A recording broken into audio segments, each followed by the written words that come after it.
Previously on Another Dead Man Walking. I want everybody to know that I'm innocent. It was a calculated and cold and brutal murder. I've accompanied 6 human beings to execution. Richard would be the 7th. I'm Ian Woods, and thank you for making time to listen to this. We've got a lot to get through this week. I've been back to Oklahoma to visit Richard Glossip on death row. I'm really not exaggerating when I say it was an extraordinary experience, because despite getting ever closer to his execution date, he was so upbeat. He told me he would dance into the death chamber. I'll explain why later. Justin Sneed has had a prison visit too, from Sister Helen Prejean. What did he tell her? First though, I want to talk about why this case has been getting a lot of attention in the media in the past few weeks. It's the power of celebrity, and in particular the involvement of the actress Susan Sarandon. As your friend, I want to help you die with dignity, and I don't see how you can do that unless you start to own up to the... I've talked before about how Susan played the role of Sister Helen Prejean in the movie Dead Man Walking, the title which I've shamelessly stolen for these podcasts. A quick reminder, the veteran anti-capital punishment campaigner is Richard Glossip's designated spiritual advisor. And when I first met her back in January, I asked her if she'd put me in touch with the actress. They've known each other for more than 20 years. And the Oscar goes to Susan Sarandon in Dead Man Walking. This was Sarandon accepting her Best Actress Oscar. Thank you for giving me this opportunity to thank, first of all, Sister Helen Prejean, who's here tonight, for trusting us with your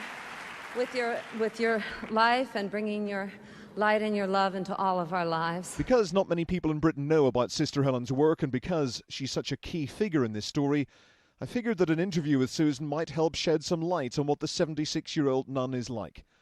And let's face it, having a Hollywood star and a news report about the death penalty might make people sit up and take more notice.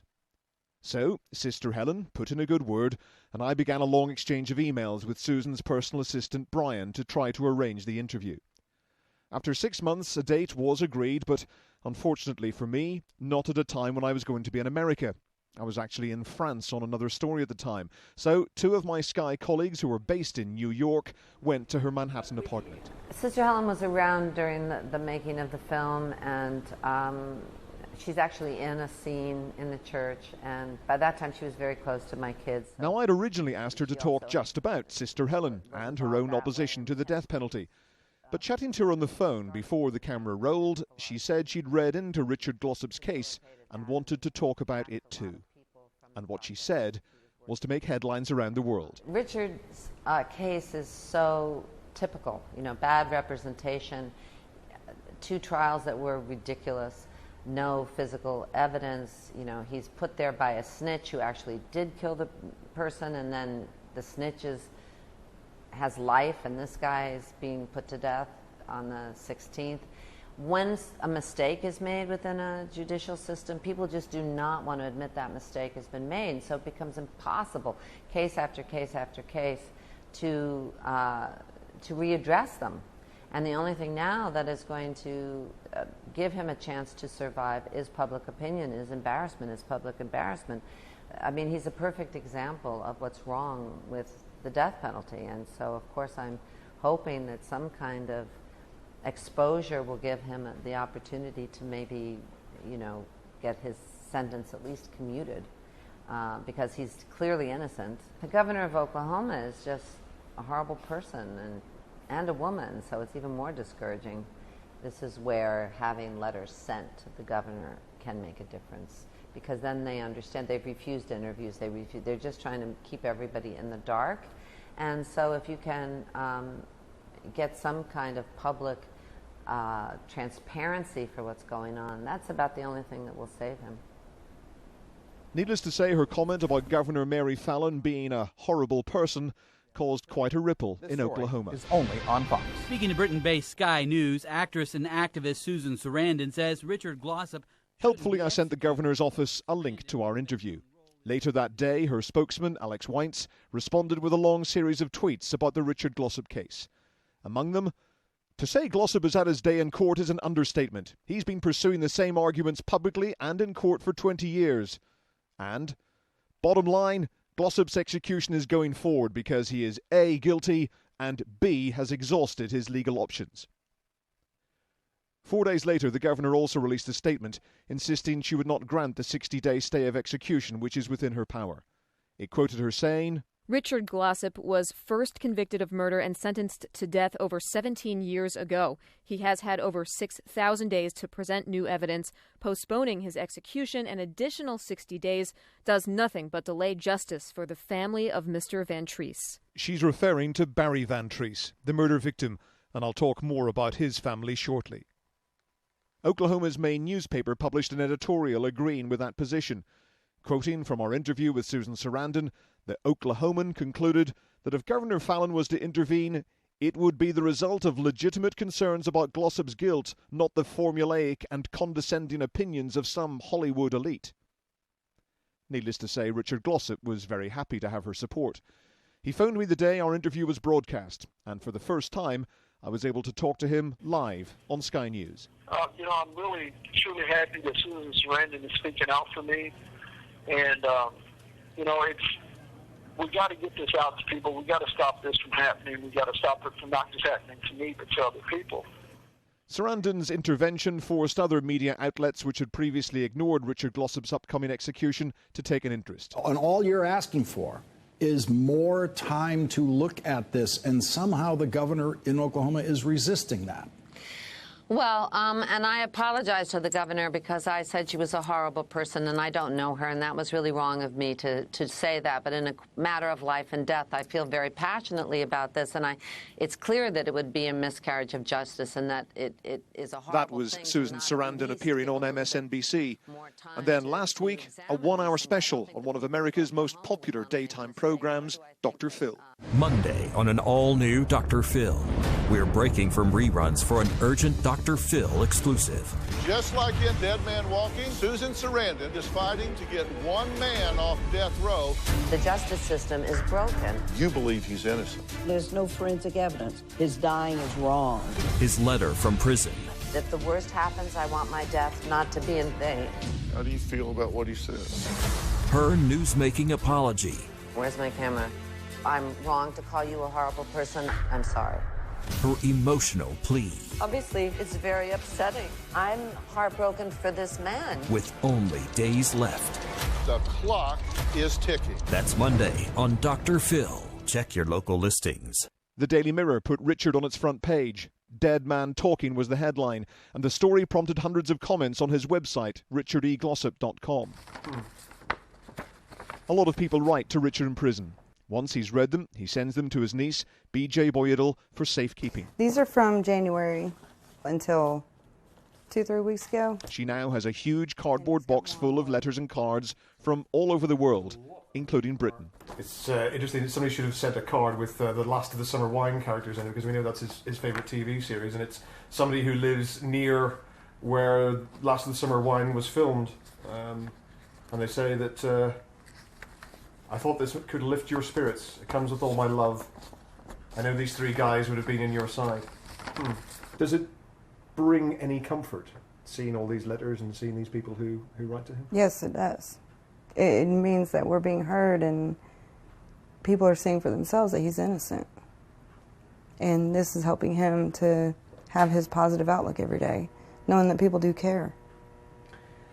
If the worst comes to the worst and September the 16th comes around and the governor hasn't intervened and no new evidence has emerged, what do you do? What do you do on the day? Just pray that it's quick and just peaceful. So we want to appeal to her, use her power as the An online petition organised by Sister Helen Prejean topped 250,000 signatures and is still growing. Last week she delivered them to the governor's office and spoke to the media. He always asks me, Sister Helen, what do you think is really going to happen on the 16th? And I say to him, sometimes I feel like I'm Peter walking on water in the gospel story. I say to him, Richard, you are not going to die. You are not going to die. Look, and look at the forces that God is summoning for you. People have a sense of justice.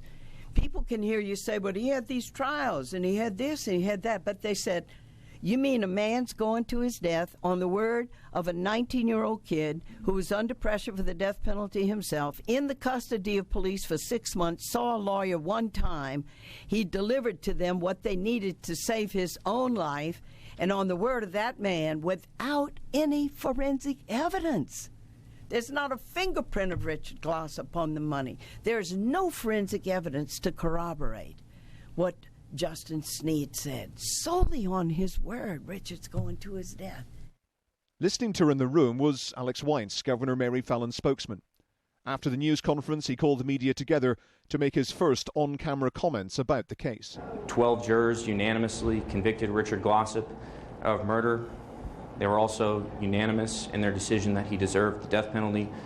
Governor Fallon does not have any reason to second-guess that decision. We heard a lot about Richard Glossip and what he's going through right now. There is a real victim in this case. It's Barry Van Treese, who was beaten to death in his sleep. It's his 7 kids, and it's his wife. And we have heard from members of his family who are satisfied with both the verdict for Richard Glossip and the justice of his death sentence. Now, I'd have loved to have asked some questions of my own, like, why the heck isn't the governor herself prepared to face the media on this issue? But at the time, I was 100 miles away in McAllister, near Oklahoma State Penitentiary, where Richard Glossip is an inmate. I was there to talk to Randall Workman. For 10 years, he was the prison warden, and before he retired, he was involved in 32 executions. He's seen more people put to death than almost anyone else in America. I have had some individuals that were being executed that was very nurturing to us, and said, I'm going to go to heaven, don't worry about me, everything is just fine. I have had some individuals that told me, you're going to go to hell. You are committing murder yourself, and you think that's justice for you to commit the same crime that others commit, and you're going to hell for doing that. Randall routinely ignores letters from journalists who want to talk about his experience of executions. He ignored my letter earlier in the year. But in July, I turned up at his house alone, without a camera, and he invited me in for a chat. After an hour, he decided he liked me enough to do a formal interview a few weeks later. What he told me was so compelling that I've decided to put out an extended version of the interview. There's a link next to where you found this podcast. He says lethal injection is humane. I'd say maybe half a dozen times I'd have that individual say, walk me through this. What can I expect? And I'd say, you're going to go to sleep. You're going to go to sleep. You're going to start snoring. And then you're going to pass away quietly. And that's what's pretty much going to happen. Now, the flip side of that is, I can't remember the number of times that I've seen victims' families that was hostile about that. I didn't get what I wanted from it. I didn't see what I wanted to see. I didn't get satisfaction. All they did is went to sleep. They wanted to see some pain or reaction. They did. A cousin of Mr. Workman was murdered a few years ago. The victim's mother asked for his advice on whether she should seek the death penalty. If it had been his choice, he would have said yes. But he told her, with appeals it will take years to resolve and you'll have to relive the ordeal over and over again. And you probably won't feel any sense of satisfaction when the offender is executed. She agreed. That killer was spared and is now serving life without any chance of parole. So with your experience and knowing the pros and cons, would you keep the death penalty or would you scrap the death penalty? I absolutely would keep the death penalty. And people ask me, said, well, the death penalty is not a deterrent to crime. Well, yes, it is. That individual, and they'll never commit a crime again. If that individual warrants the death penalty, and the courts have decided that it warrants the death penalty, and the victims have agreed that it warrants the death penalty, that individual will never commit a crime again. Were you never worried that mistakes could be made and that an innocent man was being executed? I hear the stories, and I see the shows where the DNA has proven that a person was wrongfully committed. Can I say it's possible? Yes. Yes, I can say that it's possible. Do I personally feel like that I've executed somebody that is innocent? I'd say it's not for me to say. The courts have decided. And from that standpoint, until they decide otherwise, then they have decided. I'm going with it. And, you know, as a facility head, you know, as a person responsible, charged with the state to carry this out by state law, until the point where they say he's innocent, then he's guilty, and I go with it. The former warden didn't want to talk about Richard Glossip because he didn't know much about his case. But I did ask him this. Richard Glossip has always said he's innocent. Is that unusual? No, it's not unusual. I'd say of the 32 people that I've executed, I'd say probably 20% of the people would say you're executing an innocent man. I was just at the wrong place at the wrong time. Or I really didn't do nothing wrong. Now at this point, I was hoping to let you hear an interview with the widow of the murder victim, Barry Van Treese. Back in February, Donna Van Treese agreed to an interview, but then she stopped answering my emails. In July, she got back in touch, and we fixed a time, a date, and a place to meet. Then a couple of weeks ago, she changed her mind without any explanation. I would really have appreciated her perspective. Over the years, I've bonded with many people whose lives have been touched by tragedy, and I felt sure I would have done that with Mrs. Van Treese, but I fully respect her right to refuse to talk to me. When Richard Glossip was granted a temporary stay of execution back in January, she did talk to CBS News 9. Sure, there's anger there. You know, there's anger that you want it to be over with. You want this part to be finished. You want to be able to take a breath and to carry on knowing that justice has been served. No child should ever have to be told that their dad's never coming home again. Their dad got stolen from them. Representatives of the murder victim's family are allowed to witness executions, but Donna Van Treese has said she doesn't plan to attend. I'm recording this episode in Washington, D.C., having just returned from another trip to Oklahoma. But this was the first time I've been allowed to meet Richard Glossip in person. My previous requests for a visit were rejected, but after Richard put me on his list of witnesses to the execution, I had an email from the warden saying I would be allowed in to see him, though I wasn't permitted to bring a camera, a tape recorder, or even a pen and paper. So last Friday, I drove through the prison gates. It's going to be a kind of a strange meeting because I feel like I know him pretty well because I know all about his story. I've been reporting on it. I've seen his picture. I've seen the one television interview he gave back in November. And we talk regularly on the telephone. But I feel he doesn't really know me because he's never seen any of my reports. He's not allowed to. You can get Sky News in the prison. He's never seen my face. He doesn't know what I look like even. And yet, this is a man who I have developed a relationship with to the point where he is comfortable having me as one of a handful of witnesses on his side to witness his execution. So I feel a sense of responsibility that I really do not just need to get to know him, but he needs to get to know me.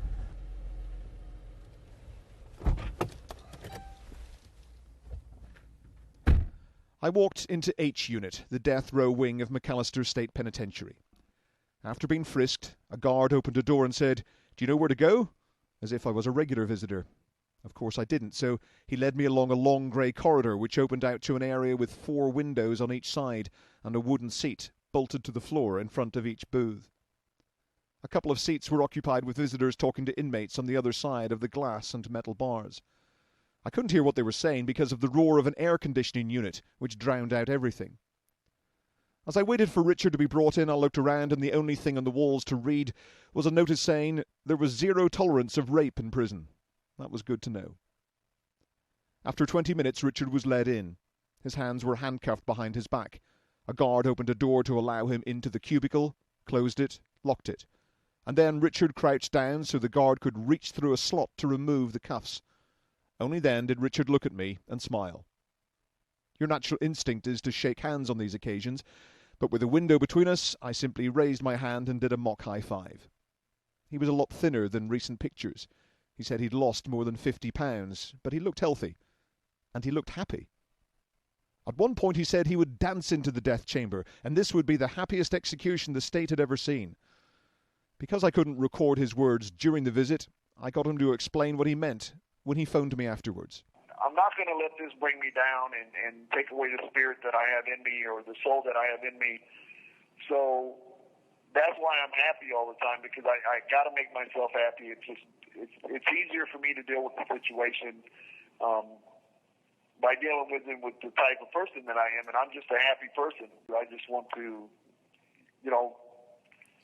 enjoy everything that I have left, whether it be a few days, whether it be 30 years from now. I want to be the same way today that I am every day.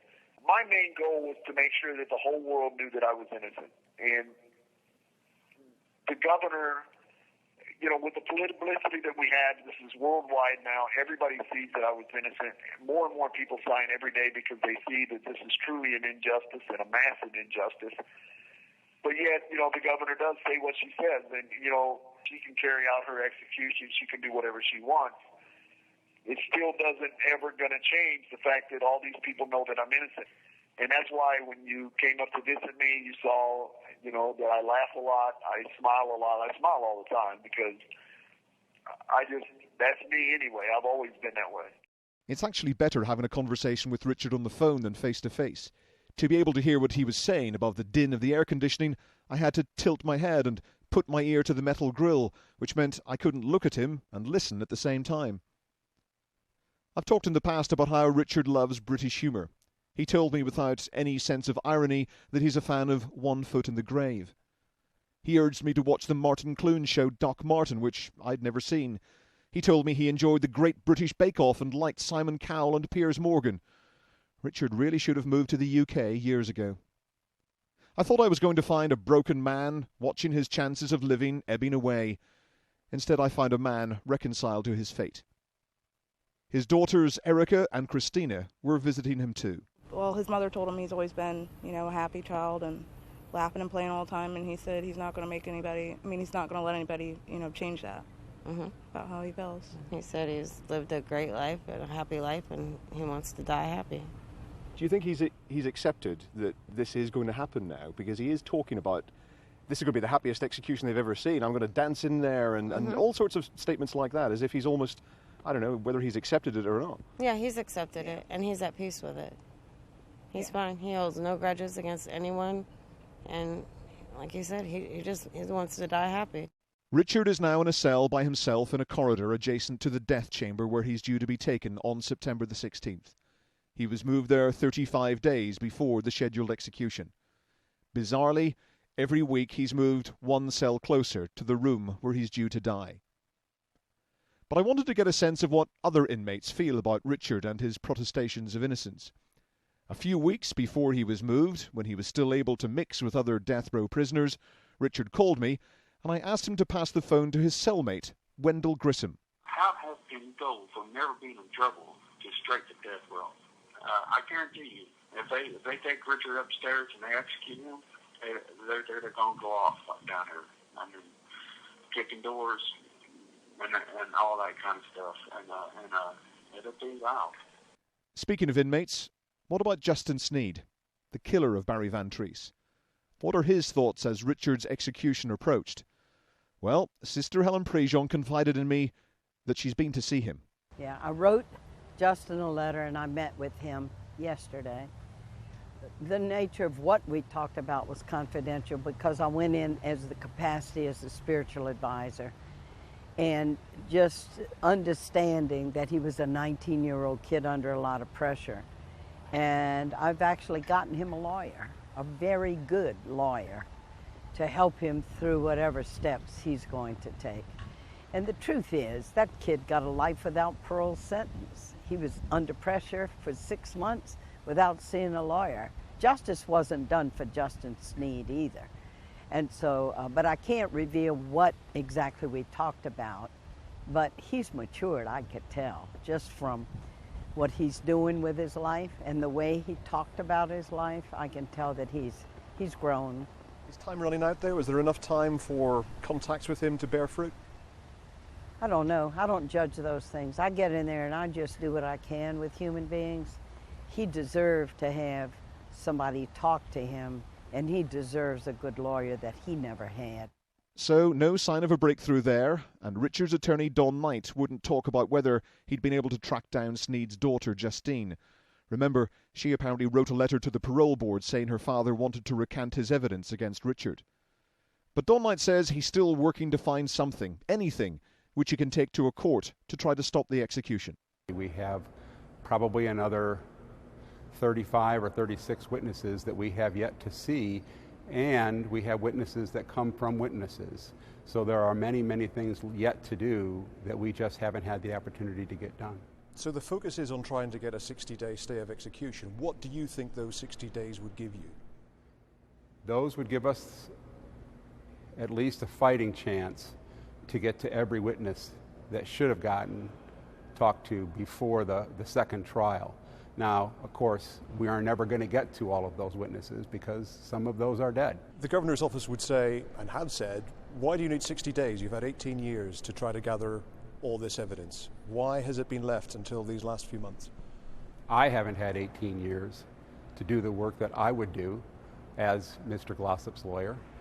I saw the work that the other lawyers have done in this case, and I think, quite frankly, they should be ashamed of themselves. There wasn't any work done. There wasn't any investigation done. This was a one-sided fight that the government waged against Mr. Glossip, and they got what they wanted. Local reporters continue to find intriguing new angles to the story. Phil Cross, my friend from Fox 25, found a juror from his original trial who now believes the governor should order a stay of execution. I'm coming to the end of part 4 of the Richard Glossip story. There is a part 5 planned for next week. But unlike other previous episodes, I don't know what's going to be in it. I hope I'll be reporting on another late stay of execution. I hope his attorneys will get 60 days more to find a way to save his life. If not, I'll be reporting how I watched him die. How I and a handful of other people were escorted into a viewing gallery in the death chamber to see it happen. I've got a reporting assignment like no other I've had in 30+ years as a journalist. A front row seat on a big story. And now I don't want it. I don't want to see a man I've got to know strapped to a gurney and have drugs pumped into his veins until he's dead. I wasn't in the court when the evidence was heard, but it looks as if I will be there when he's put to death. Maybe I'm wrong. Maybe I and his supporters are misguided and we've been charmed by a guy who comes across as engaging, polite, and plausible. He's a man I'd happily go for a beer with if he was free. Maybe he is guilty, and we know he lied to the police in the aftermath of the murder and accidentally or deliberately helped delay the discovery of Barry Van Treese's body. If that is all he's guilty of, he's certainly been punished after 18 years in jail. But there is no incontrovertible proof that Richard Glossip is guilty of murder. No forensic evidence, no eyewitness account, other than that of the killer who saved his own skin by blaming Richard. The state of Oklahoma is going to kill him on Wednesday, and so I'm not going to sit on the fence any longer. I'm telling you, I think that's wrong.